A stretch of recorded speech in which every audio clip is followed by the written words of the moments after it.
तव्हां सभिनी दर्शकनि जे अचण सां वधियो असांजो मान आहे।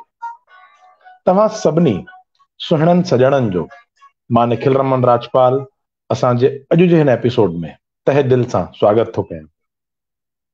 दोस्तों, अॼु असांजो मां चवंदुमि सौभाग्य आहे जो अॼु जे हिन ॾींहं ते असीं ही एपिसोड करे रहिया आहियूं, छो त अॼोके ॾींहं ते असांजे देश जे प्रधानमंत्री श्री नरेंद्र मोदी जी जो जन्मदिन आहे ऐं असीं सिंधु सखा संगम पारां ऐं NCPSL पारां उन्हनि खे जन्म ॾींहं जूं बेशुमार वाधायूं था ॾियूं। त दोस्तों, ही प्रोग्राम तव्हांजे साम्हूं पेश थी रहियो आहे सिंधु सखा संगम पारां NCPSL मतलब त national council for promotion of Sindhi language जे सहकार सां। ऐं हिन प्रोग्राम जो नालो आहे उस्ताद सिंधी रंगमंच जा।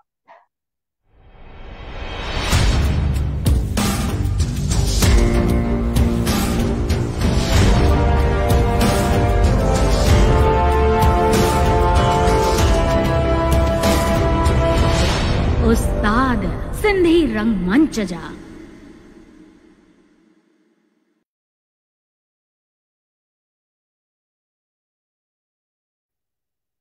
राष्ट्र सिंधी भाषा विकास परिषद दोस्तों इहा हिकु अहिड़ी संस्था आहे जेका केतिरनि ई सालनि खां सिंधी ॿोली, सिंधी साहित्य ऐं सिंधी संस्कृतीअ जे वाधारे लाइ सारा जोगे नमूने कमु करे रही आहे ऐं कोशिश करे रही आहे त नई टही जेका असांजी आहे उहा कीअं सिंधी साहित्य ऐं सिंधी संस्कृतीअ सां जुड़ी सघे। ऐं अहिड़नि ई कार्यनि में हू नंढियुनि नंढियुनि संस्थाउनि उन्हनि खे सहकार करे उन्हनि खे पिणु हिमत अफ़ज़ाई ॾेई रहिया आहे। अचो त ॾिसूं NCPSL जो कुल गीत।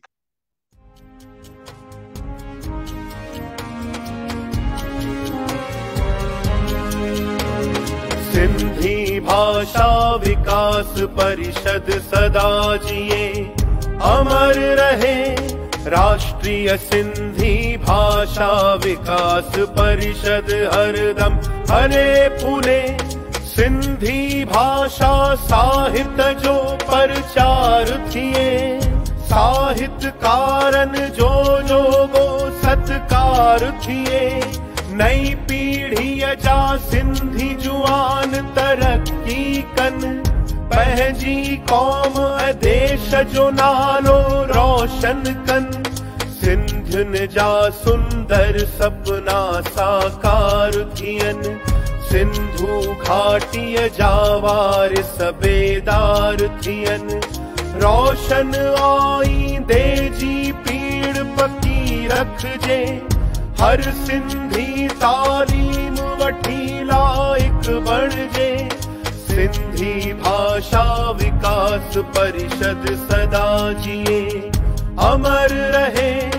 राष्ट्रीय सिंधी भाषा विकास परिषद हरदम फले फूले। अमर रहे, अमर रहे। सिंधी भाषा अमर रहे, अमर रहे, अमर रहे। विकास परिषद अमर रहे, अमर रहे, अमर रहे, अमर रहे।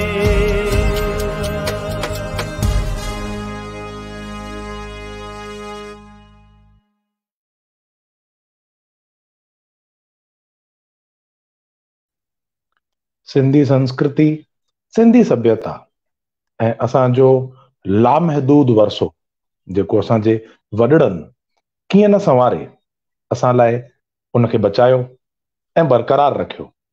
उन्हीअ वरसे खे तव्हां सभिनी ताईं पहुचाइण जो कमु असां सां गॾु करे रही आहे NCPSL। असां शुक्रगुज़ार आहियूं NCPSL जा उन्हनि जे सहकार लाइ, जिन जे सहकार सां ही प्रोग्राम तव्हां ताईं पहुची रहियो आहे। ॿी संस्था जेका तव्हांजे साम्हूं ही प्रोग्राम पहुचाइण जे पुठियां महिनत करे रही आहे उनजो नालो आहे सिंधु सखा संगम। जी हाँ दोस्तों, सिंधु सखा संगम उल्हासनगर जी हिकु अहिड़ी संस्था आहे जेका सिंधी रंगमंच खे हिकु घाट खां ॿिए घाट ते पहुचाइण जो कमु करे रही आहे। भले पोइ उहो सिंधी रंगमंच ते खणी अचण जो कमु हुजे या सिंधी जेके इस्म आहिनि उन्हनि खे डिजिटल मीडिया यानी कि YouTube ऐं Facebook ते पहुचाइण जो कमु हुजे, उन में यकमश्त आहे ऐं कामयाबीअ सां इहे इस्म पेश करे रही आहे। ईअं त सिंधु सखा संगम हिकु वॾो परिवार आहे, केतिरा ई माइनास कलाकार इन संगम सां जुड़ियल आहिनि, पर ही प्रोग्राम यानी कि उस्ताद सिंधी रंगमंच जा तव्हां ताईं पहुचाइण लाइ हिकु कलाकारनि जी सिलेक्टेड टीम आहे। अचो त उन टीम सां गॾिजाणी कयूं।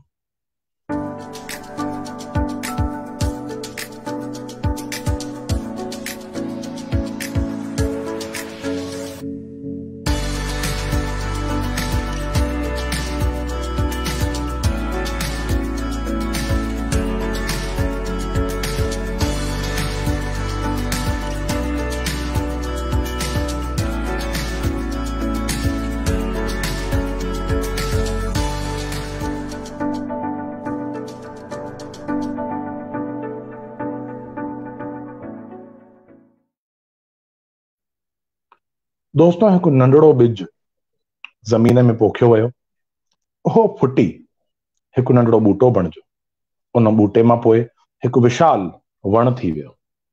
दोस्तों, उन वण खे कटे उन जो काठ कढी जॾहिं हिकु वाढो उन काठ खे हिकु ख़ूबसूरत आकार ॾींदो आहे त उन काठ मां ठाहियल सामान जो हिकु अलॻि ई वजूद हूंदो आहे। त अहिड़ा ई ॿिज, अहिड़ा ई ॿूटा, अहिड़ा ई विशाल वण थींदा आहिनि कलाकार, जिन खे हिकु वाढे रूपीय उस्ताद पंहिंजनि औज़ारनि सां हिकु सुठो ख़ूबसूरत आकार ॾेई दुनिया अॻियां पेश कंदो आहे ऐं हिकु अलॻि वजूद में उहे कलाकार पंहिंजे कला जो जौहर दुनिया अॻियां रखंदा आहिनि। अहिड़नि ई कलाकारनि खे हिकु ट्रिब्यूट, हिकु श्रद्धांजलि ॾियण लाइ असीं ही प्रोग्राम शुरू कयो आहे, जंहिंजो नालो आहे उस्ताद सिंधी रंगमंच जा, जंहिंमें असीं अहिड़नि केतिरनि ई उस्तादनि खे श्रद्धांजलि ॾेई बि चुका आहियूं ऐं ईंदड़ वक़्त में ॿिया बि एपिसोड्स आहिनि। त अचो त ॾिसूं था असांजे हिन प्रोग्राम उस्ताद सिंधी रंगमंच जा हिकु प्रोमो। राष्ट्रीय सिंधी ॿोली विकास परिषद ऐं सिंधु सखा संगम पेश करे रहिया आहिनि लाइव स्ट्रीम शो उस्ताद सिंधी रंगमंच जा। SP मेघाणी सिंधी रंगमंच जो जन्म दाता, रमेश ॼानाणी सिंधी रंगमंच जो विद्या मंदर, सुंदर बुटाणी सिंधी रंगमंच जो भीष्म पितामह, जीवन गुरसहाणी सिंधी रंगमंच जा रचेता, मदन जुमाणी सिंधी रंगमंच जो महारथी, जसवंत कुमार मनसुखाणी सिंधी रंगमंच जो हरफन मौला, रमन राजपाल सिंधी रंगमंच जो सम्राट। अचो त हिननि उस्तादनि खे यादि कंदे हिननि जे जीवन ते रोशनी विझूं। 7 सितंबर खां सिर्फ ऐं सिर्फ सिंधु सखा संगम यूट्यूब चैनल ऐं सिंधु सखा संगम फेसबुक पेज ते। त ॾिसण न विसारजो उस्ताद सिंधी रंगमंच जा।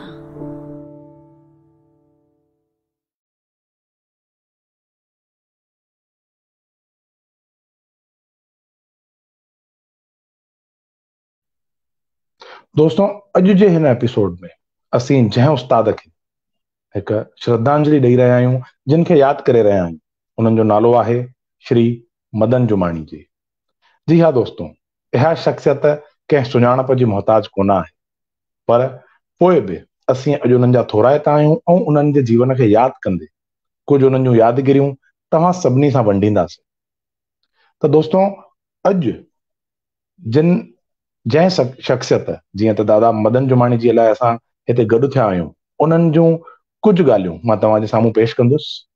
दादा मदन जुमाणी जी जो जनम 21 दिसंबर 1934 में सिंध जे कराचीअ में थियो हो ऐं सिंधन हिकु, मां चवंदुमि त कलाकारी, हिकु फन करण जो जेका अदा आहे उन्हनि खे उहा वरसे में ई मिली हुई, छो त उन्हनि जे परिवार जा केतिरा ई अॻिते जूं जेके पीढ़ियूं हुयूं उहे कला जे खेत्र में हुयूं ऐं इन जो शाहिद आहे सिंध जे शिकारपुर में जुमाणी हॉल।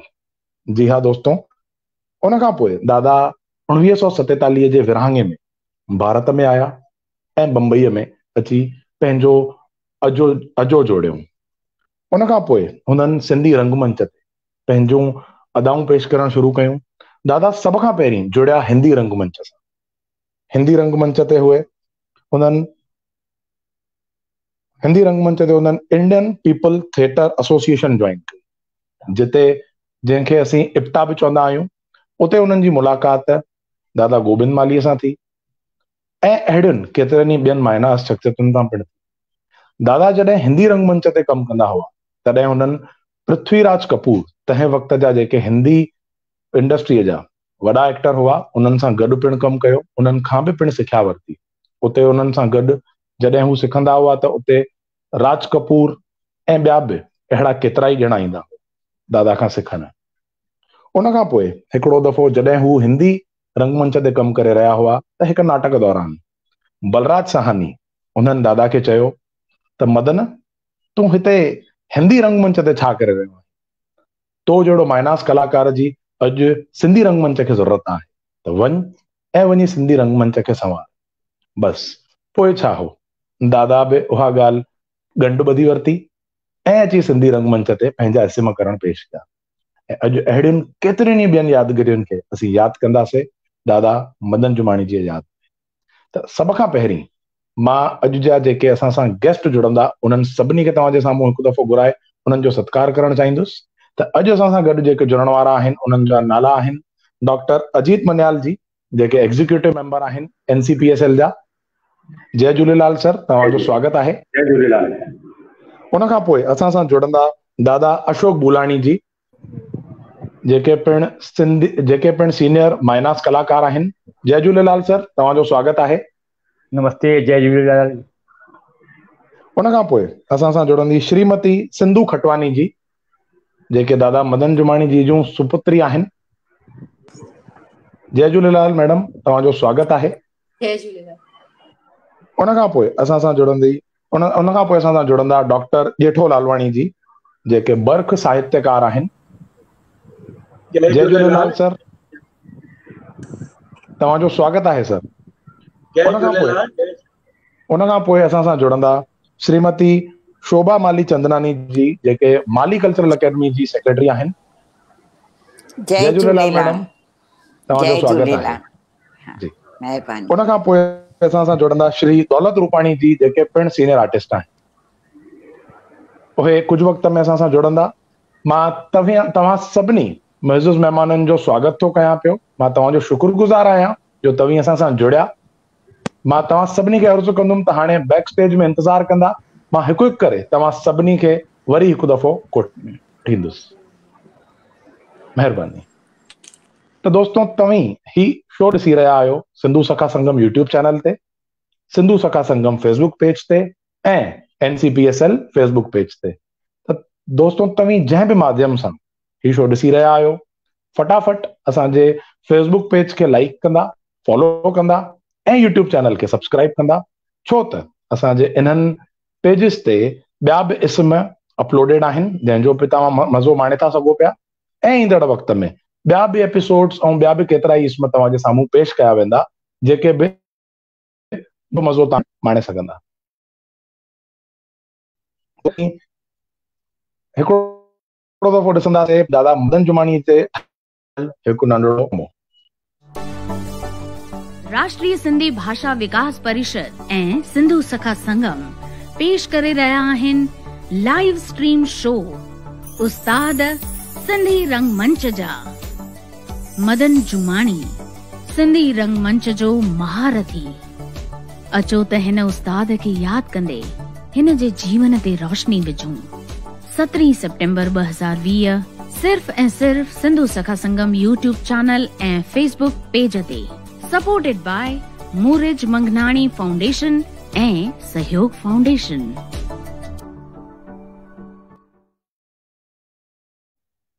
दोस्तों, असीं शुक्रगुज़ार आहियूं NCPSL जा, मूरिज मंगनाणी फाउंडेशन जा ऐं सहयोग फाउंडेशन जा, जिन असांखे ही शो तव्हां ताईं पहुचाइण में सहकार कयो आहे। त दोस्तों, मां सभ खां पहिरीं असांजे पहिरें महिमान खे तव्हांजे साम्हूं घुराइणु चाहींदुसि, जेके आहिनि doctor Ajit Manyal ji, executive member of NCPSL। Sir, तव्हांजो स्वागत आहे। जय झूलेलाल। जय झूलेलाल। दोस्तों, मां तव्हांखे ॿुधाए छॾियां त डॉक्टर अजीत मन्याल जी NCPSL जा एग्जीक्यूटिव मेंबर आहिनि ऐं NCPSL हिकु अहिड़ी संस्था आहे जेका सिंधी ॿोली, सिंधी संस्कृति ऐं सिंधी सभ्यता जे वाधारे लाइ केतिरा ई कार्य कंदी रहंदी आहे।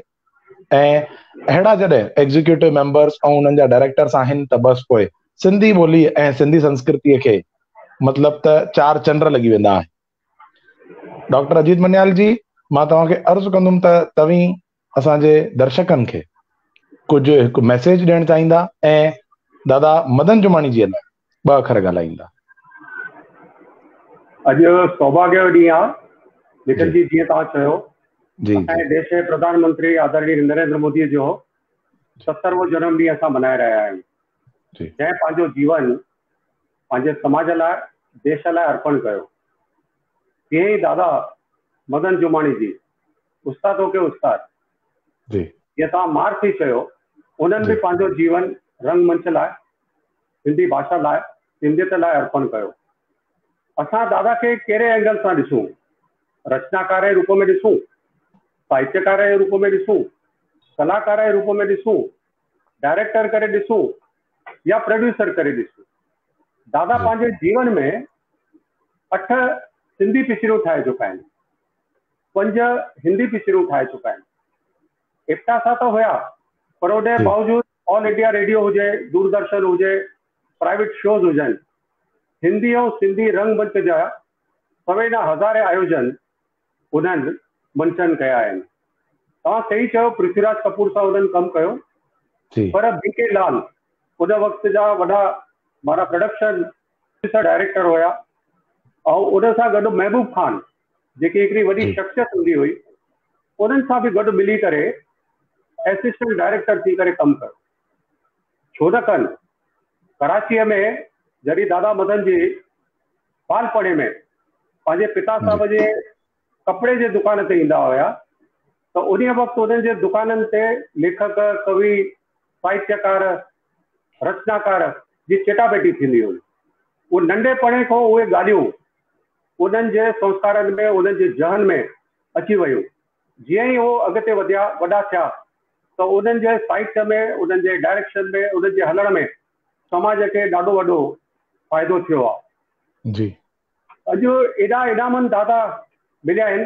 देश जूं जेतिरियूं बि साहित्यिक अकेडमियूं आहिनि, कंहिं न कंहिं रूप सां दादा मदन जुमाणी साहिब खे सुविधा फाउंडेशन हुजे, सहयोग फाउंडेशन हुजे, राम पंजवाणी ट्रस्ट हुजे, जबतमल वधवाणी ट्रस्ट हुजे, ऐं राष्ट्रीय सिंधी भाषा विकास परिषद भी दादा मदन जुमाणी साहब के इनामन सां नवाज़ो आहे। जी दादा मदन जुमाणी सां जेको मिलियो, भाषा जी सुंदरता, भाषा जी सहजता, भाषा जी प्रोनाउंसिएशन, सिंधी भाषा कीअं ॻाल्हाइणु खपे।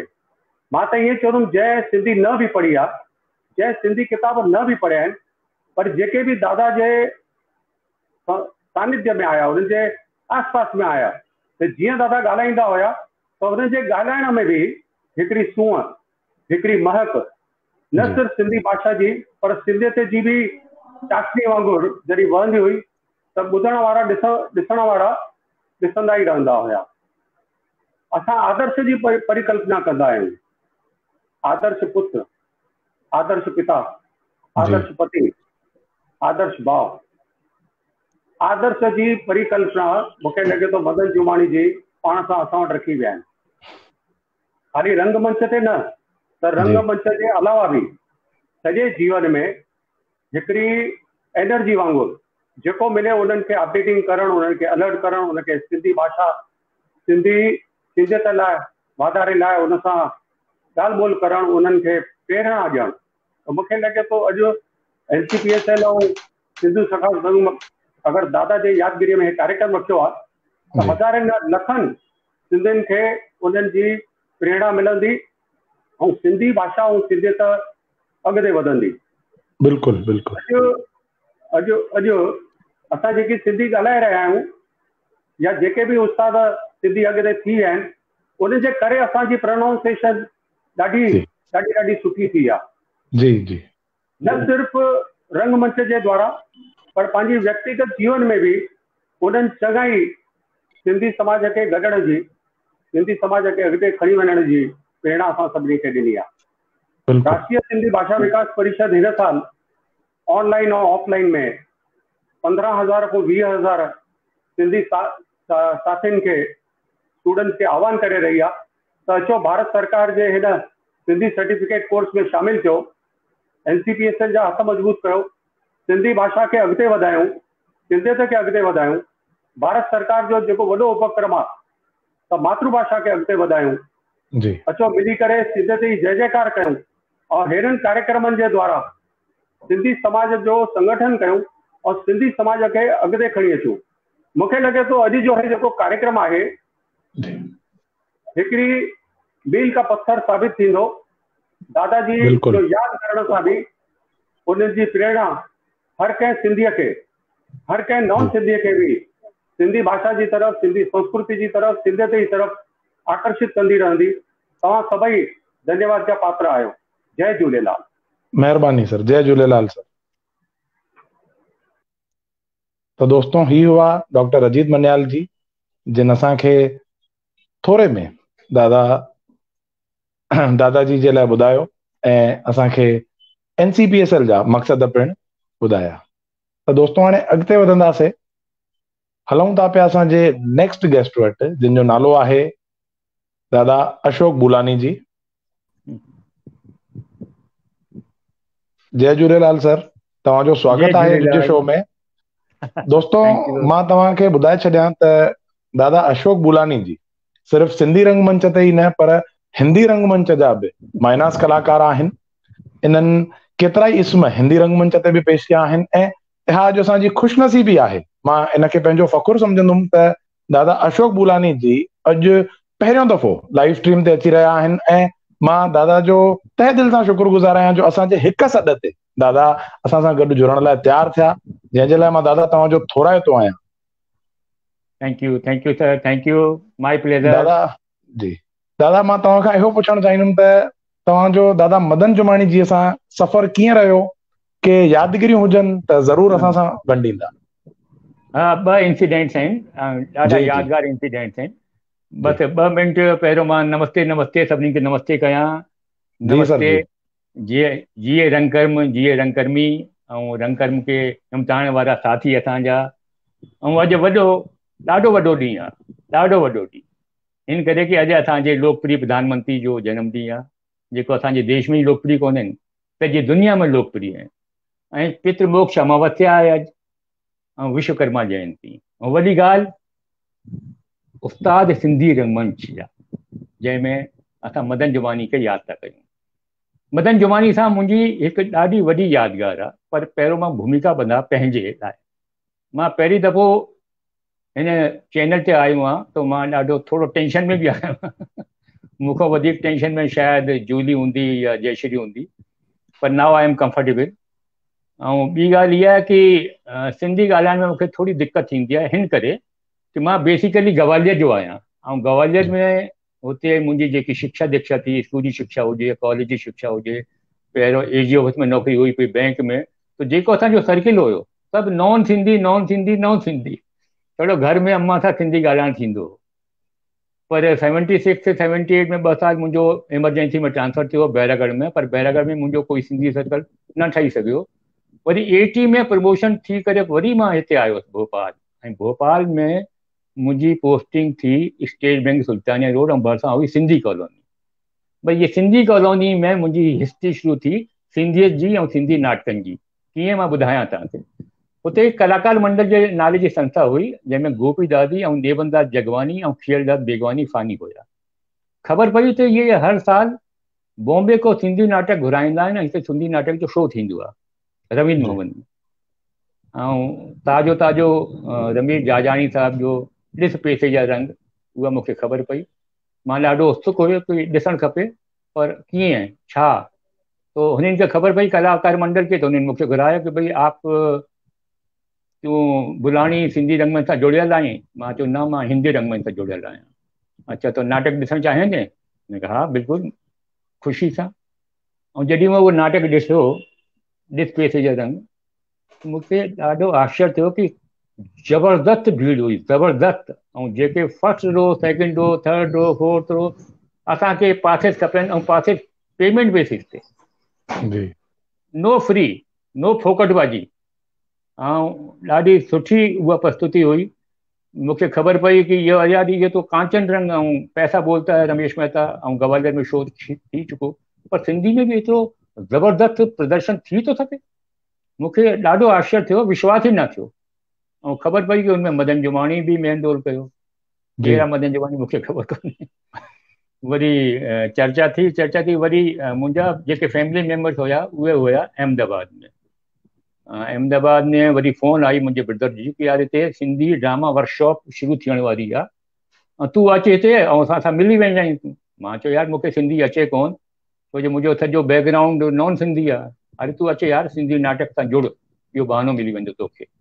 ऐं कोई मदन जुमानी आहे उहो वर्कशॉप इंचार्ज आहे। तो मां मदन जुमानी नालो ॿुधी करे ॾाढो ख़ुशि थियो। मां अरे यार वञणु खपे। पर मूंखे निमंत्रण हुयो कोन, त हुननि चयो यार तूं घर में अची रहंजांइ, खाईंदाई पीअंदाई, बाक़ी सॼो ॾींहुं हिते वर्कशॉप। ऐं जॾहिं वर्कशॉप में मां पहुतुसि हुते त ॾाढो सुठो लॻो। मदन जुमानी साहब अरे डायनेमिक पर्सनैलिटी, हुनखे मां ॾिठो त ईअं लॻे यार मिक्स आहे। पृथ्वीराज कपूर साहब आहिनि, छा आहिनि, शम्मी कपूर आहिनि, मिक्स पर्सनैलिटी हुई, ॾाढी मज़ेदार, ज़ोरदार, ज़बरदस्त। ऐं आख़िरी जीअं भई speech work, improvisation, fat, music, light, blocking वग़ैरह उन्हनि सेखारियो, क्लासिस वरितियूं। ऐं आख़िरी ॾींहुं उन्हनि चयो कि भई तव्हां छा सिखिया आहियो, हिकु प्रस्तुति हर ग्रुप पेश करे। ऐं हिकु ग्रुप जो इंचार्ज हुननि मदन जुमानी साहब मूंखे ठाहियो। साईं जीअं असांजी प्रस्तुति थी ॾाढी ज़बरदस्त हुई, हिन करे ज़बरदस्त हुई कि कॉमेडी हुई, फुल ऑफ कॉमेडी। ऐं टेंशन जे हिन दौर में हर कंहिंखे कॉमेडी वणंदी आहे, माण्हू रिलीफ चाहींदो। पर जॾहिं टिप्पणी थी कि भई कंहिंजो नाटक ॾाढो सुठो आहे, कंहिंजो वधीक सुठो आहे वग़ैरह वग़ैरह, तो मदन जुमानी मुंहिंजे नाटक खे, मुंहिंजी प्रस्तुति खे सहारा ॾींदी कि यार नंबर वन अशोक बुलाणी जी प्रस्तुति हुई, वंडरफुल प्रस्तुति। एक हमारा होते ऑब्जेक्शन वरतो यार जुमानी साहब, इसको अशोक बुलानी ये काय का सिंधी नाटक कर रहा है, इसको सिंधी आती नहीं है बोलनी, सिंधी है ही नहीं, ये तो हिंदी रंगमंच का है, इधर सिंधी में जबरन घुसाया है, तो इसके प्ले की प्रस्तुति के सराहना मत कीजिए। मदन जुमानी उन्हनि खे सम्झाइण जी कोशिश कई, पर प्रोटेस्ट होते हुयो कलाकारनि जो। मदन जुमानी वरी चई सम्झाइण सभिनी खे कि देखो दोस्तों, कलाकार की कोई भाषा का बंधन नहीं होता, कोई जाति नहीं, कोई धर्म नहीं, वो सबका आदमी होता है। इंसानियत पहला उसका फर्ज है, इंसानियत होना, अच्छा इंसान बनना, और प्यार मोहब्बत, गलत का विरोध करना, अच्छे राह पे चलना वगैरह वगैरह, ये कलाकार का फर्ज है। और अशोक बुलानी में मुझ में वो लक्षण नजर आ रहे हैं। उसने हिंदी रंगकर्म से सीखा होगा बहुत कुछ, तो आप सब लोग सपोर्ट करें। और कम से कम मैं यहाँ से, अशोक बुलानी जी, मैं आपको यहाँ से एक चीज कह रहा हूँ, हिंदी में चलो नहीं मदन जुमानी साहब जी, कि इसको दिल पे मत लेना आप, इसको एज ए चैलेंज लीजिए, as a challenge, accept it as a challenge, you can do Sindhi रंगमंच। मूंखे वो ॻाल्हि ॾाढी सुठी लगी। आई took it as a challenge. ऐं सिंधी रंगमंच जी शुरुआत कराइण में मदन जुमानी साहब जो वो ॾाढी वॾी भूमिका आहे। यानी जॾहिं मां भोपाल वापसि आयुसि त सभिनी खे पहिरियों मां कलाकार मंडल खे अप्रोच कई, गोपी दादी खे ऐं नेवंदा जगवानी साहब खे, कि असांखे सिंधी नाटक करणु खपे भोपाल वारनि खे बि। वरी खियलदास भिगवानी साहब नाटक लिखिया, करणी भरणी, पछताव जा ॻोढ़ा, क़िस्मत जो खेल, शहर धीअल ॼमनि, ऐं असां खोड़ सिंधी नाटक कयासीं। तो मदन जुमानी साहब खे इहो क्रेडिट वञे थो।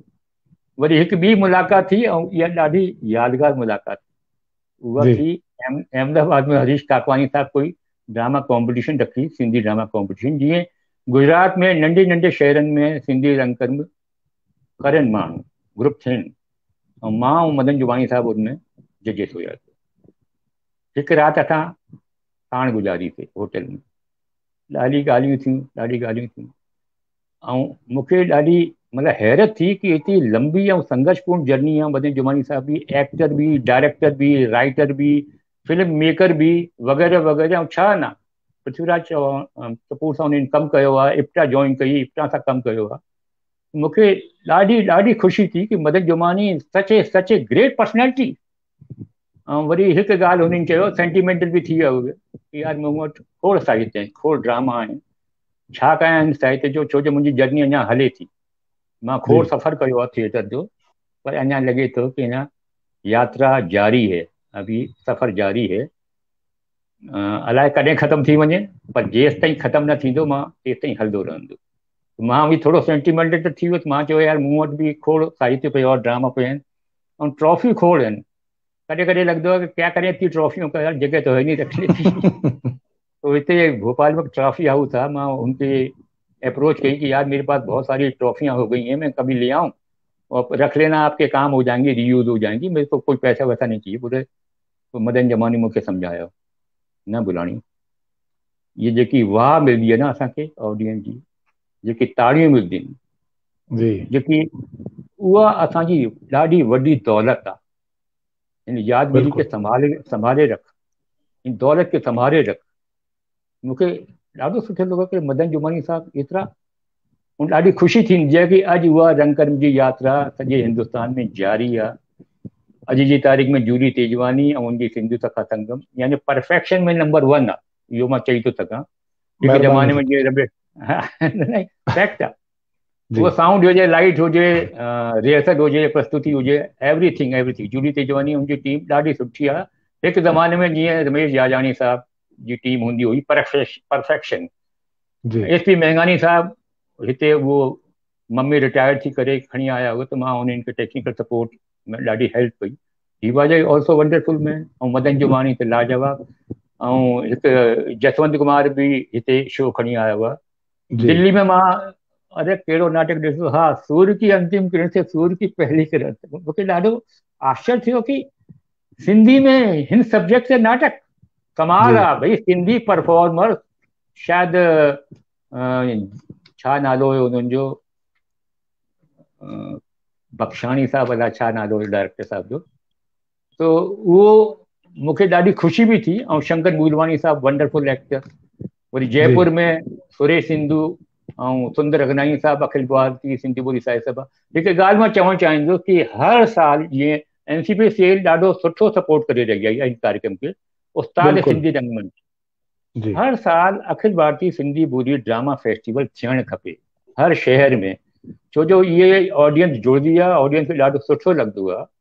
अॼु जी तारीख़ में जीअं हरीश काकवाणी हुते अहमदाबाद में एक्टिव आहिनि, चंद्र सामरानी साहब आहिनि, हिते नीरू असरानी साहब आहिनि, जया असरानी साहब आहिनि, ऐं जूली आहे, नागपुर में बि आहिनि एक्टिव, किशोर लालवानी वग़ैरह वग़ैरह। ऐं भोपाल में असां जारी रखियो आहे सफ़र। तो वरी हिकु सैल्यूट आहे, सभिनीनि खे सैल्यूट आहे, हे सफ़र जारी। जीअं असां कीरत बाबाणी जो नाटक कयोसीं, हिकु यादगारी, बस 1 मिनट ॿियो वठंदुसि मां। जी सर, बिल्कुलु। कीरत बाबाणी सां नाटक कयोसीं, सूरी सॾु कयो, यानी हेमू कालानी जी शहादत ते। हुनमें हिकु छोकिरो, नओं छोकिरो असांखे खपंदो हुयो, त उहो हिकु छोकिरो असांखे मिलणु आयो कि साहब मैं नाटक करना चाहता हूँ, वो भी हिंदी में, माँ भी हिंदी में। क्या करते हो भाई? बोले बहुत बड़ा बिजनेस है मेरा, क्रॉकरी का, थोक का बिजनेस है, लाखों रुपए कमाते हैं हम लोग, पैसे की कोई प्रॉब्लम नहीं। तो मैंने कहा नाटक कैसे करोगे? बोले दिन में थोड़ा बैठ जाऊंगा, कॉलेज जाता हूँ, शाम को निकल जाऊंगा दुकान पे, मैं पैसा पैसा पैसा, मेरे को पैसा नहीं चाहिए यार, मेरे को तो हंसी खुशी और गाना बजाना, मौज मस्ती, ये मैं जिंदगी का हर रंग को जीना चाहता हूँ। तो मैंने कहा जिंदगी के हर रंग को मैंने बम्बई के रंगमंच के माध्यम से, मोहन क्या नाम है आपके, रमेश जाजानी साहब वगैरह और मदन जुमानी साहब के माध्यम से मैंने एंजॉय किया है। तो तुम आ जाओ, क्योंकि सिर्फ गाओगे, डांस करोगे, मिमिक्री करोगे, पेंटिंग करोगे, उसके बजाय सारे रंग हैं थिएटर में, तुम आ जाओ थिएटर में। आयो थिएटर में, ऐं 2 ॾींहं पहिरियों जो एक्सीडेंट थी वियो, टंग टुटी पई हुनजी। पर चई यार शो तो मैं ही करूँगा, हेमू कालानी की मैंने पूरी तैयारी की। और जॾहिं उन परफॉर्मेंस ॾिनी, वंडरफुल परफॉर्मेंस हुई उनजी, ऐं उनजी लंगड़ाहट, उनजे रोल में सपोर्ट कयो उनखे। ऐं वॾी ॻाल्हि इहा आहे कि जेको सेट ठाहियो, जेल जो सेट हुयो ऐं थाने जो सेट हुयो वग़ैरह वग़ैरह, जेको कारपेंटर हुयो नॉन सिंधी हुयो, हिन हिकु पैसो न वरितो। ऐं सिंधी थिएटर तव्हांखे छा ॾींदो आहे? वाह ॾींदो आहे, वाह, तारा, ताड़ियूं। ऐं छोकिरी जी जॾहिं शादी जी चर्चा थी, ॾाढे वॾे घर में उनजी पक थी, पर आखिरी में छोकरी वाले ने पूछो कि भाई लड़का करता क्या है? बोले नाटक करता है। अरे वो तो ठीक है, करता क्या है? बोले नहीं बिजनेस है लेकिन नाटक करता है।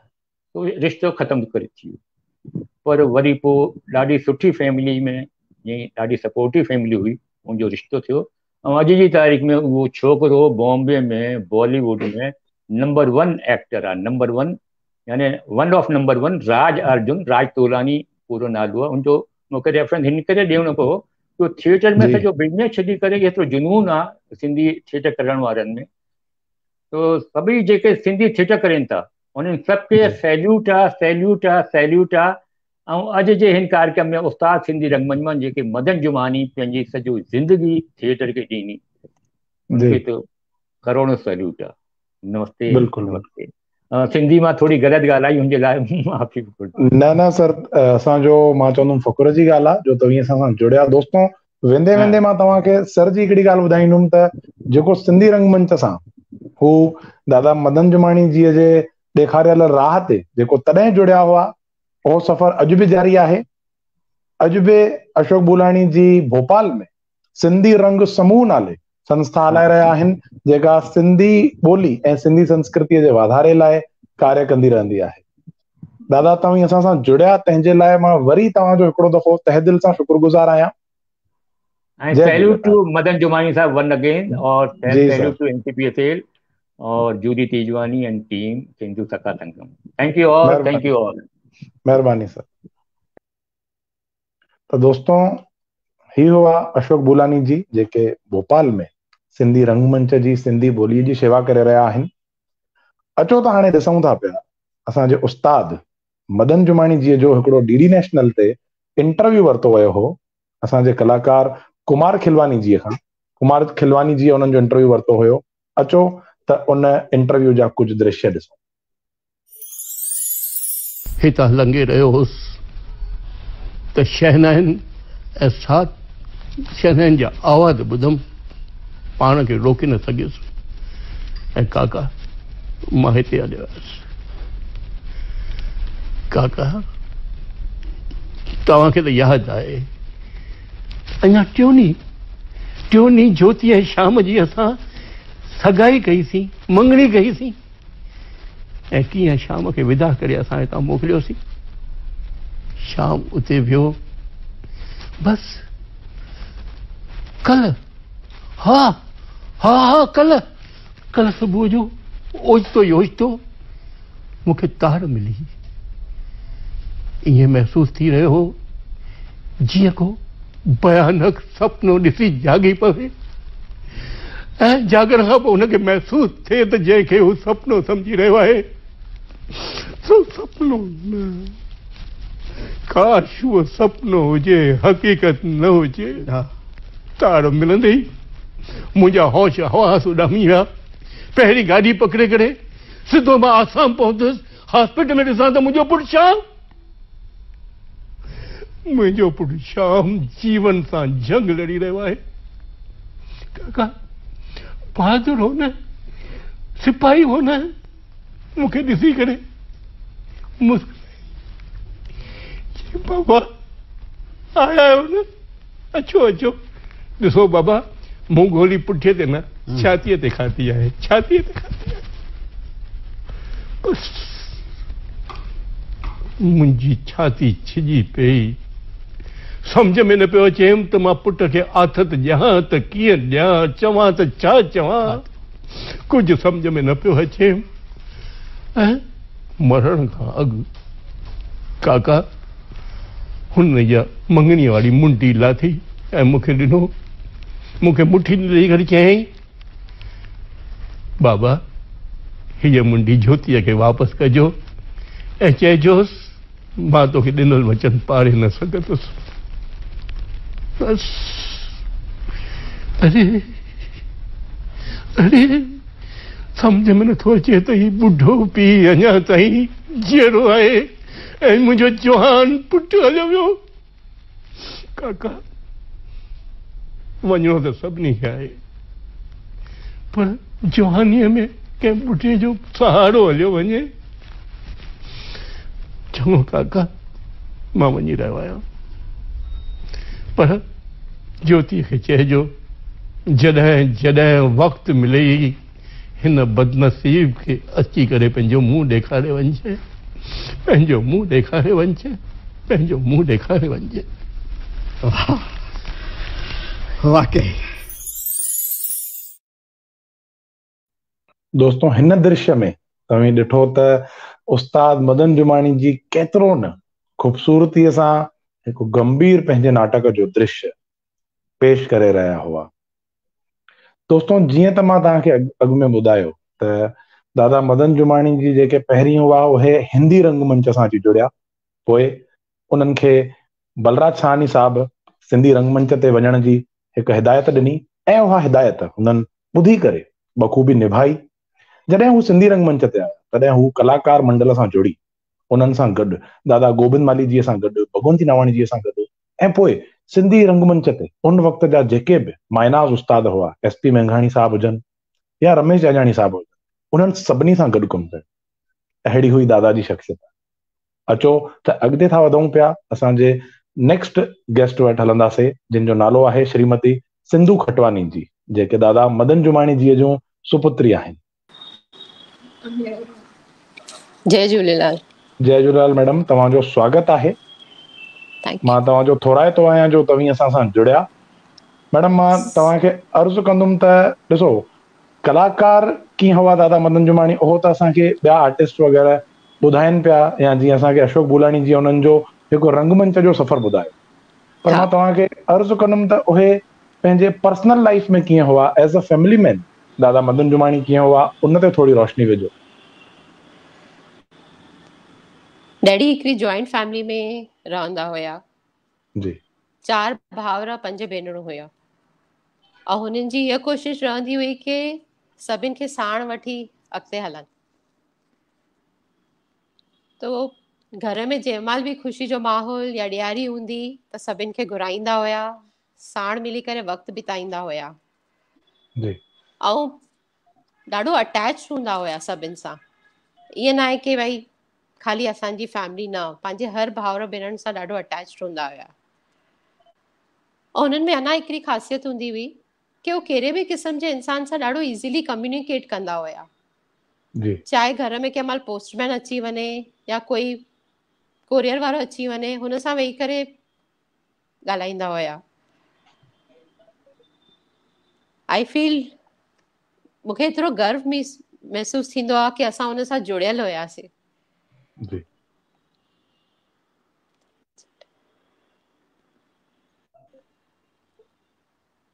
मैडम, कुझु जेकॾहिं का यादगिरी हुजे, को अहिड़ो किस्सो हुजे जेको अॼु बि तव्हांजे दिलि में घर करे वेठो हुजे ऐं तव्हीं असां सां वंडणु चाहियो त ॾाढो सुठो थींदो। किस्सो त न चवंदमि, पर ईअं चवंदमि कि मां शादी करे जीअं आई हैव ऑलमोस्ट 27-28 इयर्स थी विया आहिनि। जी। डेली डैडी सां मम्मी सां ॻाल्हाइणु थींदो, पर कंहिं महिल कोई कम जे कारण अगरि मां न ॻाल्हाए सघां उन्हनि सां त राति जो 11-11:30 उन्हनि जो फ़ोन अचिणो ई आहे कि छो पुटु अॼु सॼे ॾींहं में किथे हुईं, फ़ोन छो न आयो। मुंहिंजे ॿारनि सां बि ॾाढो अटैच हुया, त हिकु ॾींहं में मतिलबु पपा जो फ़ोन ज़रूरु अचिणो आहे। ॾाढो केयरिंग हुया, पर एट द सेम टाइम हो चवंदा हुया कि असां डिसिप्लिन में रहूं। बिल्कुलु। त मैडम, तव्हीं असां सां जुड़िया, इन लाइ मां तव्हांजो वरी थोराइतो आहियां। त हिकिड़ो मिंट मैडम, तव्हां लाइ जी जी हिकु तव्हांजे लाइ कमेंट आई आहे त तव्हांजो नालो इहो सिंधु कीअं रखियो वियो, इन जे पुठियां का जेकॾहिं कुझु हुजे ॻाल्हि त उहा ज़रूरु पेश कंदा। सिंधी ॿोली सां ॾाढो प्यार, सिंधु कल्चर सां ॾाढो प्यार। जी। उन्हनि मुंहिंजे वॾी धीअ जो नालो बि मारवी रखियो। जी। जेकी हो पप्पा ॿुधाईंदा हुया कि सिंधी फोक स्टोरीज़ में उमर मारवी करे आहे। बिल्कुलु त बिल्कुलु वॾी धीअ जो नालो बि उन्हनि मारवी रखियो। जी जी जी, ॾाढो सुठो आहे मैडम। तव्हीं असां सां जुड़िया, तंहिंजे लाइ मां तव्हांजो शुक्रगुज़ार आहियां। जी मैडम, तव्हां कुझु चवणु चाहियो? न बस, थैंक यू। जी, महिरबानी महिरबानी। जय झूलेलाल। जय झूलेलाल।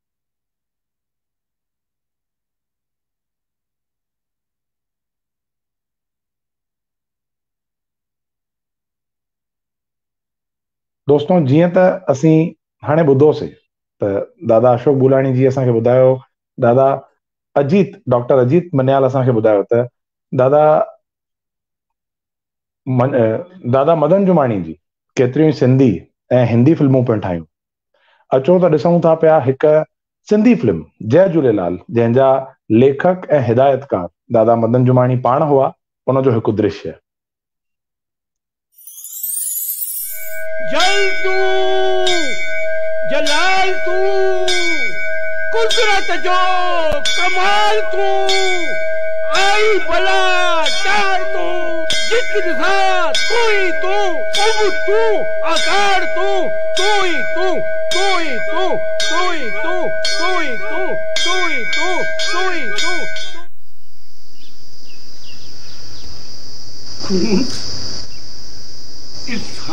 खून इंसान जो खून बहायो इंसान जिते पेर उते खैर, दम दम जो खैर, पल पल जो खैर, दोस्त दुश्मन जो खैर, देश विदेश जो खैर, जिते पेर उते खैर। मुझा साईं हक मौजूद सदा मौजूद। वाह रे मुझा साईं वाह वाह वाह। अरे हिते तुंहिंजा बंदा हेतिरनि ॾींहंनि खां बुखिया प्यासा तोखे पुकारे रहिया आहिनि ऐं तूं मथे आसमान में चहन जी बंसरी वॼाइण वई। अरे कहिड़ो साईं आई तूं? कहिड़ो साईं आई तूं?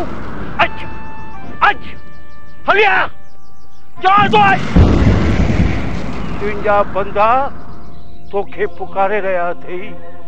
अरे अॼु न ईंदे कॾहिं ईंदे? आओ आओ। अरे छोलिन वारा आओ, जोलिन वारा आओ, ज्योतिन वारा आओ, कृष्ण जा अवतार आओ, शंभुअ जा पुरजा आओ। अरे विष्णु जा अवतार आओ, ब्रह्मा जा रूप आओ आओ, जो है तो आओ आओ आओ आओ। अच तोखे अचणो ई पवंदे तोखे पंहिंजे बंदन जी लज रखण लाइ। साईं तोखे अचणो ई पवंदे। अच मुंहिंजा साईं।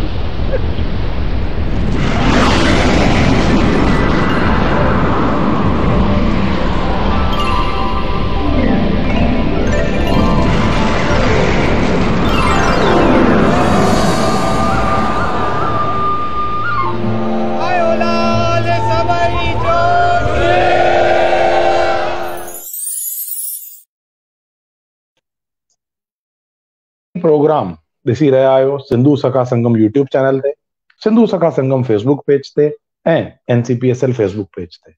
तव्हीं जंहिं बि माध्यम सां ही प्रोग्राम ॾिसी रहिया आहियो उन फेसबुक पेज खे लाइक ऐं फॉलो ज़रूर कंदा ऐं यूट्यूब चैनल खे सब्सक्राइब ज़रूर कंदा, जीअं तव्हां ॿियनि बि ईंदड़ इस्मनि जो मज़ो माणे सघो। हाणे प्रोग्राम खे अॻिते था वधायूं पिया। हाणे मां तव्हांजे साम्हूं कोठ ॾींदुसि असांजे नेक्स्ट गेस्ट डॉक्टर जेठो लालवाणी जी खे। डॉक्टर जेठो लालवाणी जी पाण बर्ख साहित्यकार आहिनि ऐं इन्हनि जो सिंधी साहित्य ऐं सिंधी ॿोलीअ लाइ काफ़ी वॾो योगदान आहे। सर तव्हांजो स्वागत आहे असांजे हिन शो में। जय झूलेलाल। सर मां तव्हांखे अर्ज़ु कंदुमि त तव्हांजो दादा मदन जुमाणी जीअ सां जेको सफ़र रहियो उनजी थोरी ॼाण ॾींदा ऐं का तव्हांजे दिलि में अहिड़ी यादगिरी हुजे जेका तव्हीं असां सां वंडणु चाहियो त ज़रूर वंडींदा। सभिनी खां पहिरीं भारत जे मायान्यास लोकप्रिय भारत खे अॾींदड़ प्रधानमंत्री श्री नरेंद्र मोदी जिन खे भारत सिंध ऐं दुनिया जे मुल्कनि जे सिंधियुनि तरफ़ां जनम ॾींहं जूं मुबारकूं। जूली तेजवानी, निखिल राजपाल ऐं उनजी सॼी टीम खे ऐं NCPSL जे खे मुबारकूं अहिड़े बहितरीन प्रोग्राम ऑर्गेनाइज़ करण जे लाइ। महका कदल श्री हीरे ठाकुर जी हिकिड़ी कविता है, जेकी दिल जी आस थियनि था से नेणनि जी प्यास थियनि था, माण्हू माण्हू सभु हिकु जहिड़ा के माण्हू ख़ासि थियनि था, किन जीअण न जीअण बराबरि के त अमर इतिहास थियनि था, के था सत्य जी सूंहं वधाइनि के सत्यानाश कनि था। तनवीर अब्बासी जो शेर आहे, जेको माण्हू की न विकाणो सोई माण्हू मोतीअ दाणो, ऐं अहिड़ो असांजो मोती दाणो हो श्री मदन जुमानी। नाटक अमर इतिहास जो धणी, सत्य जी सूंहं वधाईंदड़, नेड़नि जी प्यास बुझाईंदड़, सिंधी रंगमंच नाटकनि खे अॾींदड़, दात ऐं दाव जो मालिक, सदा बहार सदा जवान, मानाइतो आबरूदार शख्सियत, उम्दो कर्मुठ निमाणो नेहठो शख्स, नाटक नवीस हिदायतकारी अदाकारी जो त्रिवेणी पाक पवित्र संगम, नाट्य चिंतक के रूप में लोक चेतना ऐं असुल को रंग नज़रियो रखंदड़, कामयाब फिल्म स्क्रिप्ट रचनाकार, सिंधी नाटक साहित्य कला जो एक अणविसरंदड़, एक सोनेरी बाप, युग पुरुष, लिविंग डिचेन मदन जुमानी भूई बहार दाणो आहे। सदा हयात मदन जुमानी की जिंदगी नाटक जीवन यात्रा हुई। इन नंढपण का ही ड्रामाई दुनिया में पाण पतींदो रहियो।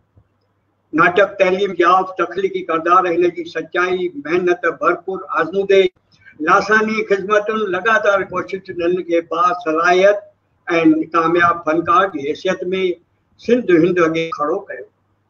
बल मदन पंहिंजे नाटक की यात्रा हिंदी नाटकनि सां 1949 खां इब्ता सां जुड़ी पपा पृथ्वीराज जी आशीर्वाद माणे, बलराज साहनी, संजीवदा, मजूद महबूब खान वग़ैरह जहिड़नि महान हस्तियुनि जी सोहबत माणे 1956 खां पोइ सिंधी स्टेज नाटक फिल्म वीडियो दूरदर्शन आकाशवाणी तरफ़ मुड़ियो ऐं अदाकारी हितकारी कंदे इन पंहिंजे अथा आज़मूद खे खणी पहिरियों रेडियो नाटक, बैदि में तख़्ते जा नाटक, टीवी प्ले, फिल्म स्क्रिप्ट लिखणु शुरू करे सिंधियो में असुलगन नाटकनि जी खोट के भरण की कोशिश कई।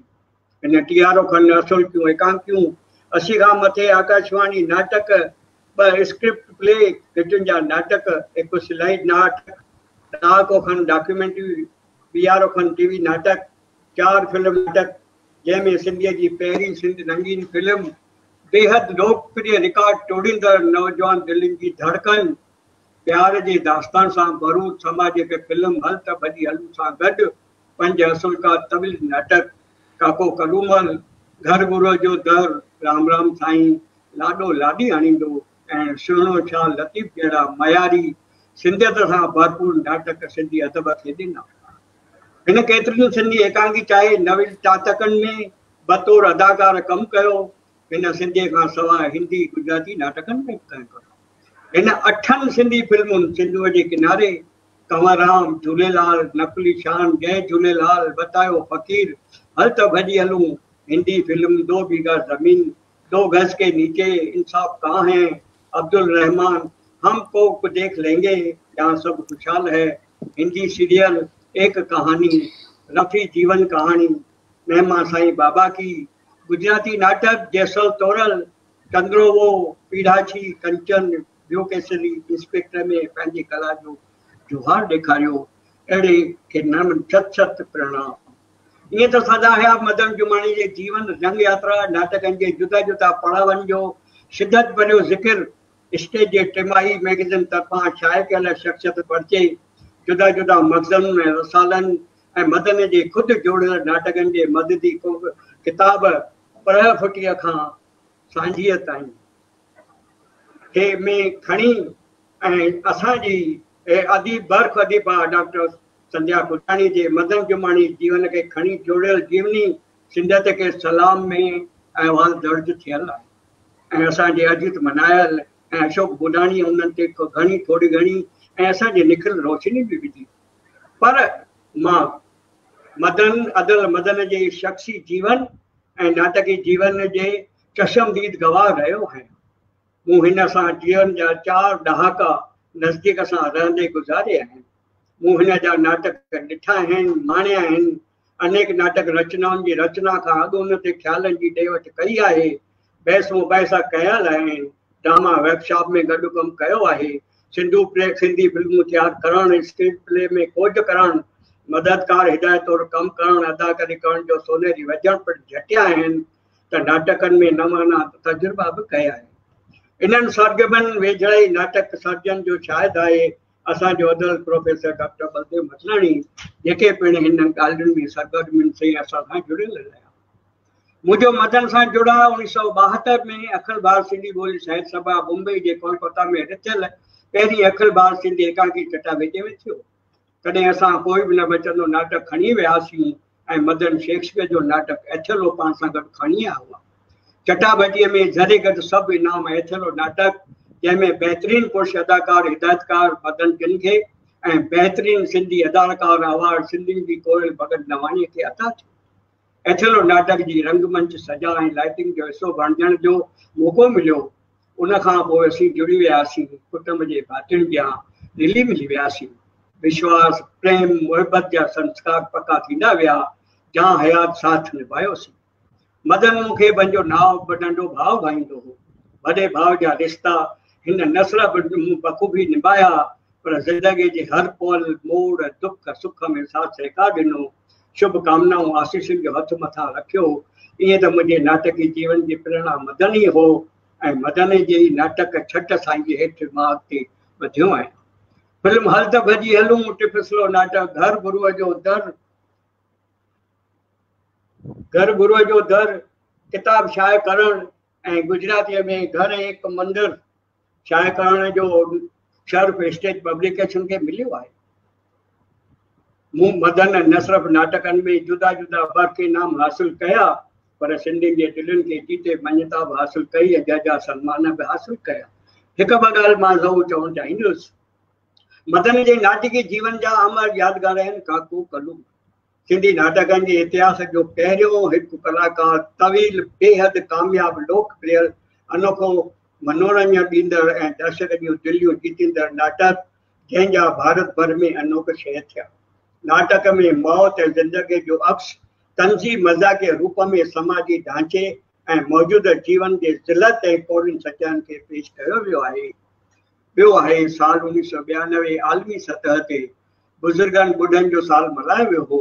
उन खां मुतासिर मदन जुमाण घर दुर जो दर नाटक जोड़े SP मेघाणी जी हिदायतकारीअ में पहिरियों भेरो आलमी स्टेज ते पेश कयो।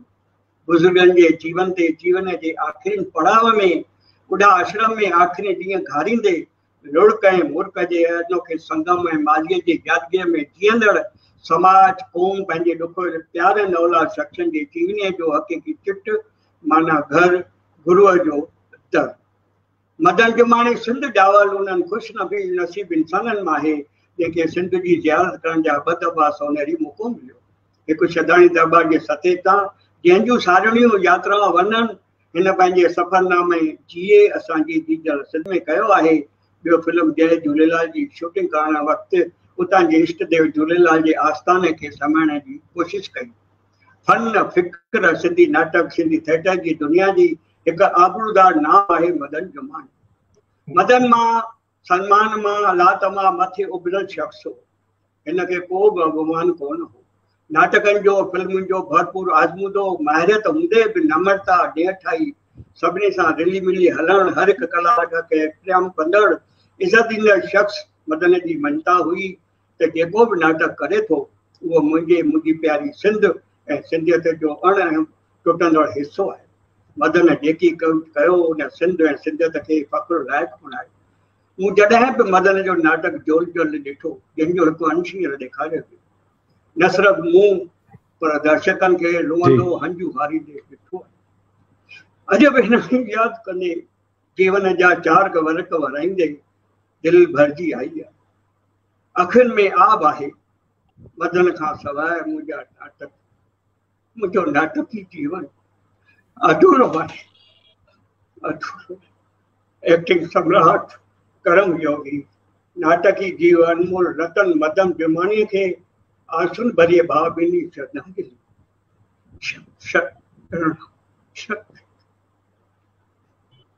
दादा तव्हांजा करोड़े करोड़े शुक्राना, अरबे शुक्राना जो तव्हीं असां सां इहा ॼाण वंडी ऐं केतिरी न सुठी भावभीनी श्रद्धांजलि ॾिनी असांजे उस्ताद मदन जुमाणी जीअ खे। दादा तव्हीं असां सां जुड़िया तंहिंजे लाइ मां तव्हांजो दिलि जे गहराइनि सां थोराइतो आहियां। महिरबानी। जय झूलेलाल।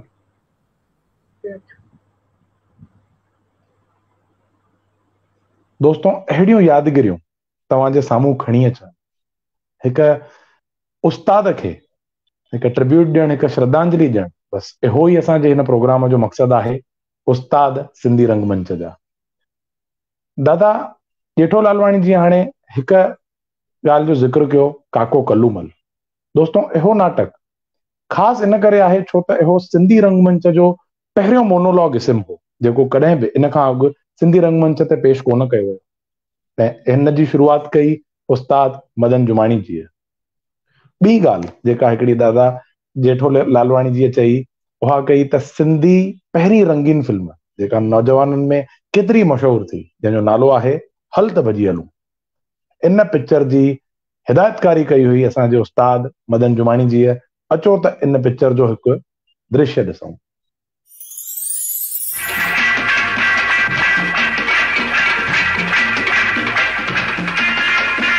खीसे में विझ।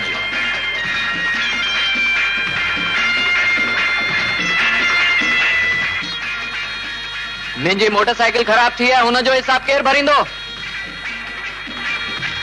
सिंधी आहियां मां, हिसाब पूरो रखंदो आहियां। कढ पैसा। खीसे में विझ।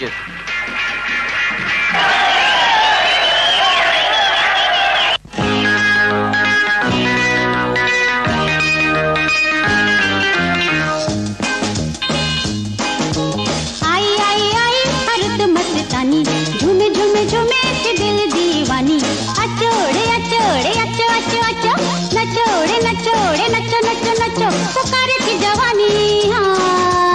आई आई आई अरुत मस्तानी, झूमे झूमे झूमे के दिल दीवानी, अचोड़े अचोड़े अचो अचो अचो, नचोड़े नचोड़े नचो नचो नचो, पुकारे की जवानी।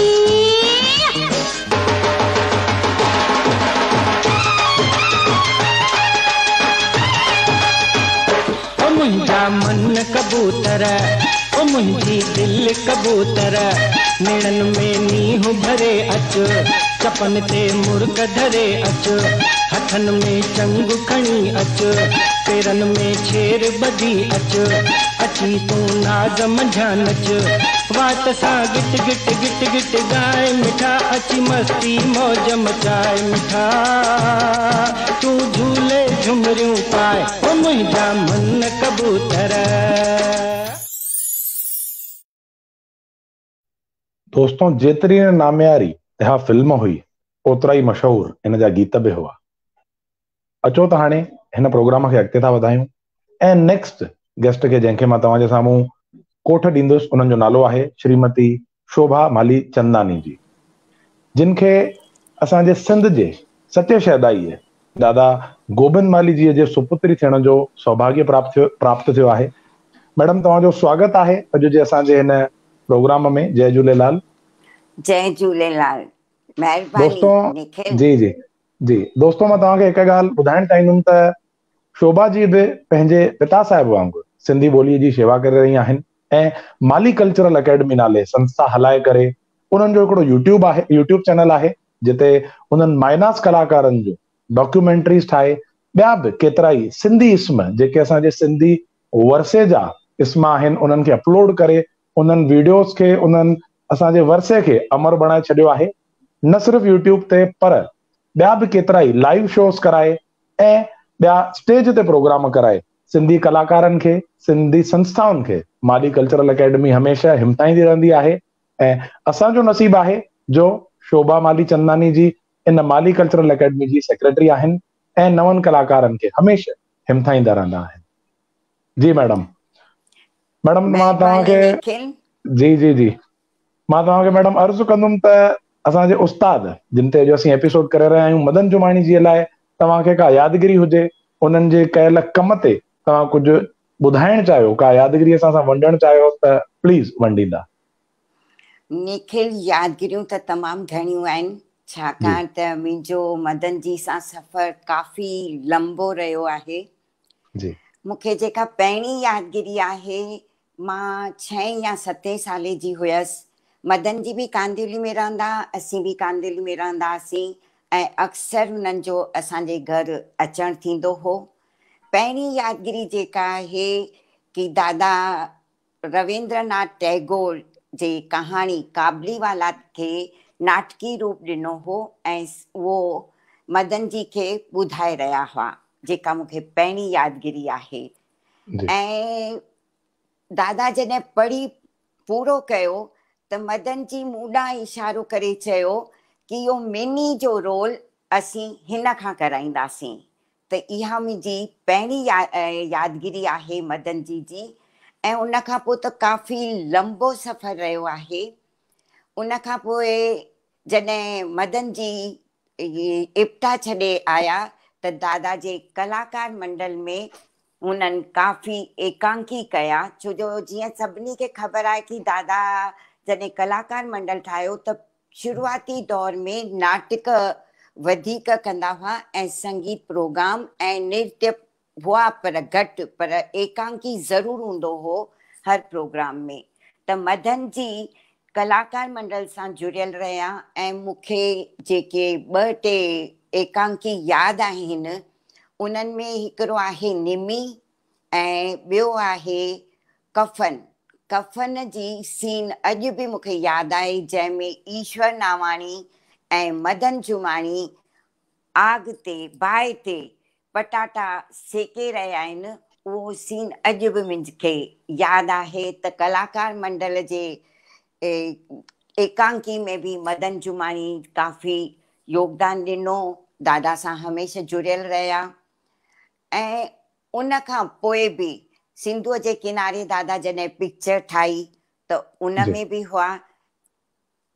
पुष्पा जॾहिं सिंधी नाटकनि में कमु करणु शुरू कयो, पुष्पा यानी पुष्पा माली, उन जॾहिं सिंधी नाटकनि में कमु करणु शुरू कयो त मदन जी जे भी केतिरनि ई नाटकनि में पुष्पा कमु कयो। जंहिंमां मूंखे के यादि आहिनि राति जो 11 लॻे, लाॾो लाॾी आणी दो, तूं मूंसां शादी कंदीअ, कंदे या कंदीअ, आई थिंक कंदे। ऐं उहो पुष्पो ई लिखियो हो ऐं हिदायतकारी मदन जी हुई। ऐं जेको हींअर जेठे लालवाणी जिन ॿुधायो आथेलो, उहो प्ले जेको ही ॿुधाए रहिया आहिनि उहो कलकत्ता फेस्टिवल में थियो हो, जंहिंमें मदन जी पाण ऐं भगवंती नावाणीअ अदाकारी कई हुई।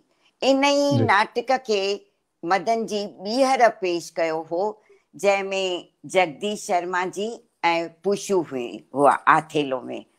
त उन्हनि सभिनी ड्रामनि जूं के झलकूं के यादगिरियूं अथमि मूंखे।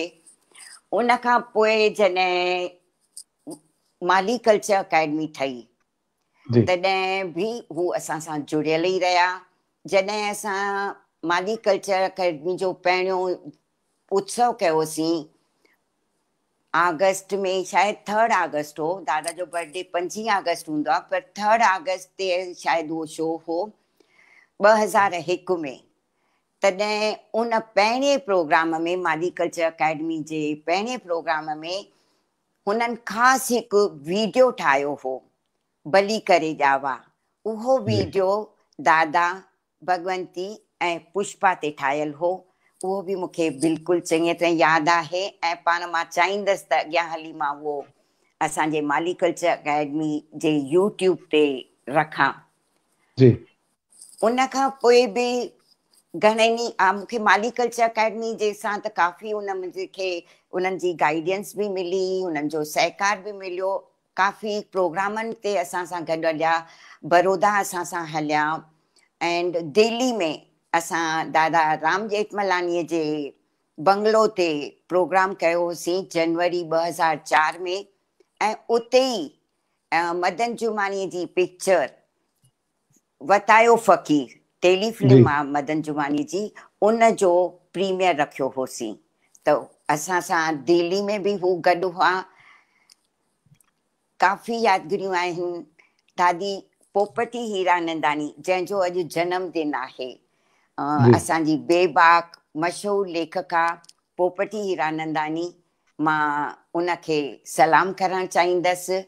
उन जे जनम ॾींहं खे इहे करे मूंखे यादि थो अचे त असां माली कल्चर अकेडमी जो शुरूआती इनाम दादी पोपटी हीरानंदानी खे ॾिनो होसीं ऐं दादी पोपटी हीरानंदानी बीमार हुअण जे करे अची न सघिया त दादा राम जेठमलानी, मां, मिस्टर राम जवरानी, मदन जुमानी ऐं हरी मोटवानी असीं 5-6 ॼणा दादी पोपटी हीरानंदानी जे घर वियासीं ऐं असां उहो इनाम उन्हनि खे ॾिनोसीं। त मदन जुमानी तॾहिं बि असां सां गॾु हुआ। उन बैदि बि भगवंती नावानी चैरिटेबल ट्रस्ट में बि हू ट्रस्टी हुआ। त हमेशह मूंखे उन्हनि जो साथ, मूंखे त छा चवां, असांजी ॼण त ॿिन्ही परिवारनि जो हिक ॿिए में काफ़ी गहरो नातो रहियो आहे। अॼु बि मम्मी यानी रजनी जुमानी, उहे मूंखे पंहिंजी धीउ करे भाईंदा आहिनि ऐं मां बि खेनि बिल्कुलु माउ जहिड़ी इज़त ॾींदी आहियां। सिंधूअ सां बि सुठो रिलेशन आहे, सॼे परिवार सां रिलेशन रहियो आहे। यादियूं त घणेई आहिनि, इन्हनि मां मूं के ॿुधाइण जी कोशिशि कई आहे, पर इहो बि चवंदसि त हू न हमेशह मुतासिर कंदा हुआ, हिमथाईंदा हुआ मूंखे या मुंहिंजे पुटु सत्य खे। मूंखे हिकिड़ो यादि थो अचे कि माली कल्चर अकेडमी जो प्रोग्राम हो ऐं मां बैक स्टेज ते कंहिं कम में रुधल हुअसि।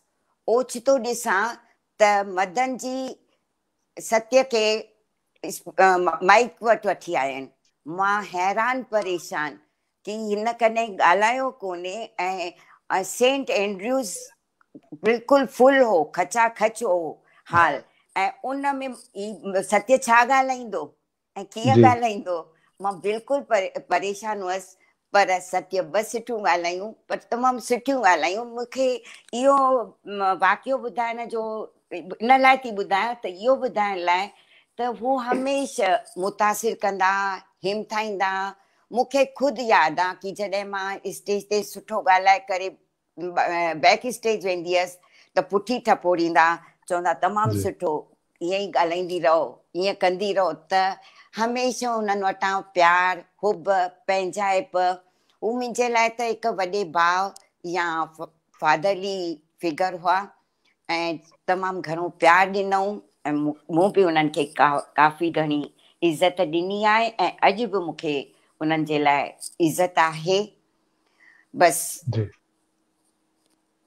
महिरबानी, तव्हां मैडम असां सां हे यादगिरियूं वंडियूं, तंहिंजे लाइ मां तव्हांजो थोराए थो आहियां ऐं तव्हीं पंहिंजो क़ीमती वक़्तु कढी असां सां जुड़िया, उन लाइ बि मां तव्हांजो शुक्रगुज़ार आहियां। मां सिंधू सखा संगम ऐं national council for promotion of Sindhi language जी थोराइती आहियां ऐं सच में मूंखे तमामु सुठो लॻी रहियो आहे ऐं ख़ुशी महसूस थी रही आहे जो तव्हां इन्हनि सभिनी नाटककारनि ते, उस्तादनि ते ही प्रोग्राम करे रहिया आहियो, जीअं नई टहीअ खे ख़बर पवे त असांजा कहिड़ा नाटककार हुआ, कि उन्हनि कहिड़ो कहिड़ो योगदान ॾिनो आहे।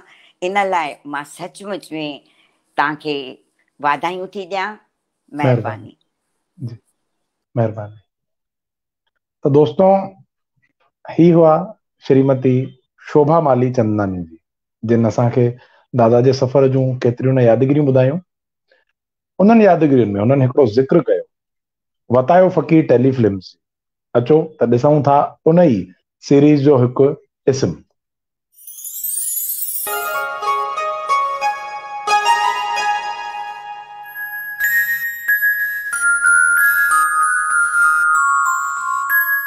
अरे क्यों सोनू सिक्को, हाँ क्यों?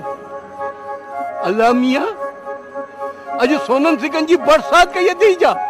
हाँ अरे टे सोना सिक्का। हाँ अब्बा धनी मालिक, मां तो आखिरी दफ़ो तो हाणे पुछाव, इन खां पोइ न पुछंदो मां। त हिन जो को मालिक आहे, को धनी खां ई आहे छा? ही सिक्को कंहिंजो आहे? ऐं जंहिंजो सिक्को हुजे वताए फ़क़ीर खां अची वठी वञे। मूंखे ॿियनि जो माल नथो खपे, हराम जी कमाई नथी खपे। आए को मालिक। अरे टे सोना सिक्का, हेड़ा बुढ़ा सिक्का। अरे अवता आया तू तो हाणे शाहूकार थी वे। हाँ हलंदे हलंदे लखपति बणजी वे। हाँ हाणे तो तो वटि पंहिंजा बंगला हूंदा, गाड़ियूं हूंदियूं, मोटरूं हूंदियूं। हाँ ऐश कंदे ऐश ऐश कंदे। अरे अम्मा के मां टे सिक्का ॾींदुसि न, अम्मा तो झुमरियूं हणंदी, झुमरियूं हणंदी। हाँ हाँ झुमरियूं हणंदी।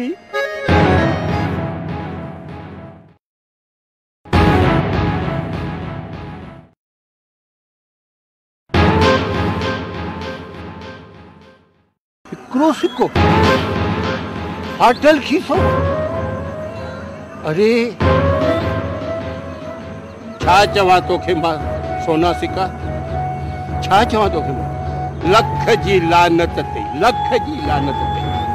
हिकिड़े सोने सिक्के मूं फ़क़ीर खां मुंहिंजे अल्लाह जो नालो भुलाए छॾियो, मुंहिंजे भॻवान खां विसारे छॾियो। अरे कहिड़े कम जी इहा माया, मोह कहिड़े कम जो आहे? शैतान नथो घुरिजी तूं मूंखे, नथो घुरिजी, नथो खपी तूं। हथे वञे हर को, लाज वञे पीर, सचो सो फ़क़ीर, हथ लाहत जो लॻे। तो दोस्तों ही हो दृश्य सीरीज वतायो फ़क़ीर जो। अॻिते था वधूं प्रोग्राम में।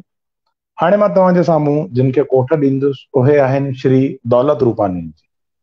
दौलत रूपानी जी पाण सीनियर आर्टिस्ट आहिनि ऐं इन्हनि जे लाइ मां हिकु किरदारु ज़रूरु यादि कराईंदुसि त SP मेघाणी बाबूअ सां गॾु हू जेको हिकिड़ो नाटक कंदा हुआ ऑल द बेस्ट, उन में हू हिकु सूरदास शख़्स जो किरदारु निभाईंदा हुआ ऐं इन किरदार खे निभाए हिननि उन किरदार खे यादगार बणाए छॾियो आहे।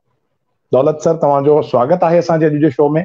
मां तव्हांजो थोराइतो आहियां जो तव्हीं असां सां जुड़िया। सर तव्हांजो असांजे उस्ताद मदन जुमाणी सर सां कीअं सफ़र रहियो, उन जूं कहिड़ियूं के यादगिरियूं तव्हांजे दिलि में आहिनि उहे ज़रूरु असां सां वंडींदा। पहिरीं जय झूलेलाल निखिल। जय झूलेलाल सर। हा हाणे यादगिरियूं त जाम आहिनि, छाकाणि त मां 1987 खां मदन जी सां मां जुड़ियुमि। त मेघाणी साहब जा शोज़ हूंदा हुया, घर गुरुअ जो दर, जोत जले यादि कंदा, त उनमें मां बैक स्टेज कंदो हुउसि ऐं नंढा रोल कंदो हुउसि। त मदन जी उते असां मिलंदा हुया ऐं ॾाढो प्यार सां फ्रेंडली असांखे ॻाल्हाईंदा हुया, त जाम सुठो लॻंदो। मां सोचींदो हुउमि त हे उहे डायरेक्टर आहे या एक्टर आहे जंहिं सिंधी फिल्म हल त भॼी हली ठाही हुई, जेका मां ॾिसी करे हिते आयो आहियां। त ॾाढो माना सुठो लॻंदो हो। पोइ धीरे धीरे हुननि हिकिड़ो शो कयो, माना राइट कयो हुयो, साईं राम राम जी। साईं राम राम में हुननि हिकु रोल ॾिनो मूंखे नौकर जो। हाणे मां सोचियो त मां हीरो जो रोल लाइ आयो आहियां सिंधी स्टेज ते, हिते मूंखे नौकर रोल थो मिले पियो। पर ॾिसो हुन डायरेक्टर जी जेका सोच हूंदी आहे त हे किरदारु हिनखे फिट बीहंदो ऐं हे ई हिनखे निभाए सघे थो, त उहो हुननि मेघाणी साहिब खे चयो त हे दौलत खे ॾेसि रोल। त उहो रोल अहिड़ो सुठो थी वियो। उनजो नालो हुयो कीरत बालचंद चावला, कैरेक्टर जो नालो हुयो नौकर जो कीरत बालचंद चावला। त मां शॉर्ट फॉर्म में नालो ॿुधाईंदुमि कबाचा। त सभु सोचींदा कबाचा कबाचा, त माना उन शो खां पोइ मुंहिंजो नालो ई थोरा साल ईअं कबाचा हलंदो रहियो। कबाचा, शीला जी, सभु मूंखे कबाचा चवंदा हुया। त ईअं माना हलंदो रहियो। इन्हनि जा जेके बि शूटिंग वग़ैरह थींदा हुया मदन जी जा या कोई शो थींदा हुआ त मूंखे ज़रूरु घुराईंदा हुआ त हे रोल तोखे करिणो अथई, हे रोल मां तुंहिंजे लाइ कयो आहे। हुन में वतायो फ़क़ीर बि आहे, हल त हल हू सिंध थी छॾे, या हाणे जय झूलेलाल जीअं तव्हां ज़िक्र कयो जी। हा उनजी हिकिड़ी यादगिरी मूं वटि आहे जो ओचितो मूंखे चयूं दौलत हिते शूटिंग आहे हुते अचु, हिकु रोल आहे करिणो आहे। हा ठीकु आहे, मां हली वेंदुमि। कॾहिं बि चवंदा हिते शूटिंग आहे हली अचु, मां हली वेंदुमि। पोइ हुते मेकअप वेकअप करे यंग झूलेलाल, ऐं मां चयो यंग झूलेलाल वरी मां कीअं, मूंखे ख़बर ई कान्हे कीअं कयां। त रेडी थी करे वेही रहियासीं बीच जे पासे वेठा शूटिंग लाइ, त बीच आहे उते 2 कलाकनि जी शूटिंग थी रही हुई। मां वेठो हुउमि कुर्सीअ ते, पंहिंजे हिन जे इंतज़ारु पियो कयां त मुंहिंजो कॾहिं अचे टर्न त मां वरी वञा शूटिंग करणु। त पासे में ॾिठो ईअं घोड़ो अची बीठो हुयो। हाणे उहो हुई शूटिंग स्पॉट। मां चयो मतां कंहिं घोड़ो घुरायो हुजे, एॾो लंबो चौड़ो घोड़ो। त मदन जी आया, त हुन ॻाल्हायूं, भई घोड़ो बराबरि आहे न? मां हुन चई हा। चई दौलत तोखे हिन घोड़े ते वेहणो आहे, झूलेलाल जे रोल में। अरे मां चयो मदन जी मां कॾहिं ज़िंदगी में घोड़सवारी कई कान्हे, त मां वेहां कीअं? सुभाणे आउट ऑफ कंट्रोल थी वञे, मां बीच में अंदरि हली वञा त चयूं न। हुननि बि मज़ाकी नमूने मूंखे चयो त अरे तूं घोड़े खे न हलाईंदे न त घोड़ो तोखे हलाए वेंदे। त पोइ मां चयो ठीकु आहे। हाणे चयो न थी वेंदो, तूं चिंता न कर, मां जेको तुंहिंजे लाइ सोचियो आहे उहो तूं ई करे सघंदो आहीं। पोइ अॼु ख़ुदि माना जीअं रोल चालू थियो, कैमरा ऑन थी, घोड़े ते वेठुसि ऐं ईअं शूट थी वियो। ऐं उहो सीन जीअं शूट थी वियो, सभिनी क्लैपिंग कई, ताड़ियूं वॼायूं ऐं मदन जी बि अची भाकुर पातऊं। चई ॾिस मां तोखे चयोमांइ न तूं ई करे सघंदो आहीं बराबरि। त उहा हिकिड़ी माना सुठी यादगिरी आहे। उहो जेको चवंदा आहिनि न, थी वेंदो थी वेंदो, टेंशन न कर, थी वेंदो। त उन करे माना वधीक माण्हू खे मोटिवेशन मिलंदी आहे। त उन ख्याल खां माना हिन जो ॾाढो माना सुठो तजुर्बो असां सां शेयर थींदो आहे। उन्हनि जो एक्सपीरियंस ज़िंदगी में हासिलु कयो उहो असांखे ॾिनऊं। अॼु उन्हनि जी आसीस सां ई असां जेको तव्हां ऑल द बेस्ट जी ॻाल्हि कई, या जेके बि असां किरदार कया आहिनि उहे उन्हनि जे करे साकार करे सघिया आहियूं, छाकाणि उन्हनि खे उनजी ट्रेनिंग जाम सुठी रही आहे असांजे लाइ। बिल्कुलु जाम सुठे नमूने सेखारियो अथऊं। जी सर, तव्हीं असां सां जुड़िया, पंहिंजूं यादगिरियूं असां सां वंडियूं, तंहिंजे लाइ मां तव्हांजो शुक्रगुज़ार आहियां। महिरबानी। जय झूलेलाल। NCPCL ऐं सिंधु सखा संगम जो मां शुक्रगुज़ार आहियां। महिरबानी साईं। जीए सिंधी जीए सिंध। बिल्कुलु बिल्कुलु। जय झूले।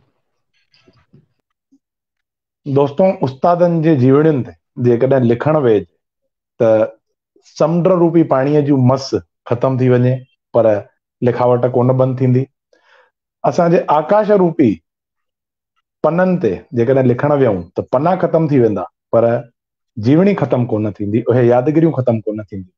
पर पोइ बि अॼु असीं हिते पंहिंजो प्रोग्राम समाप्त था कयूं पिया। वरी मिलंदासीं तव्हां सां ॿिए एपिसोड में। वेंदे वेंदे मां शुक्रगुज़ार आहियां तव्हां सभिनी नाज़रीन जो, जिन असांखे साथ ॾिनो, असांजो ही शो ॾिठो।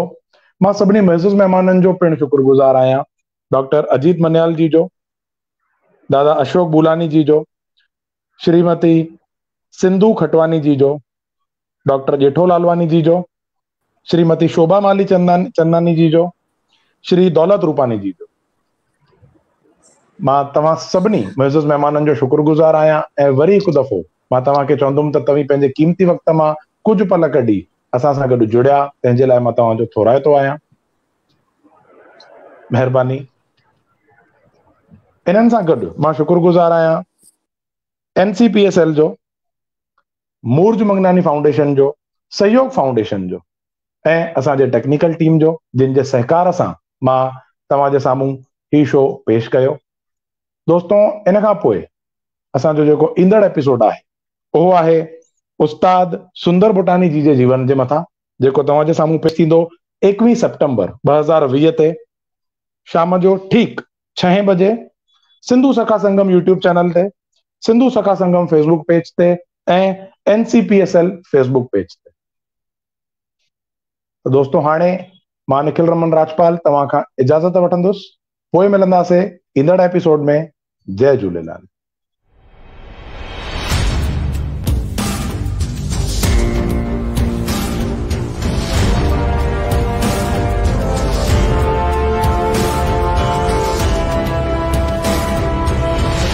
उस्ताद सिंधी रंगमंच जा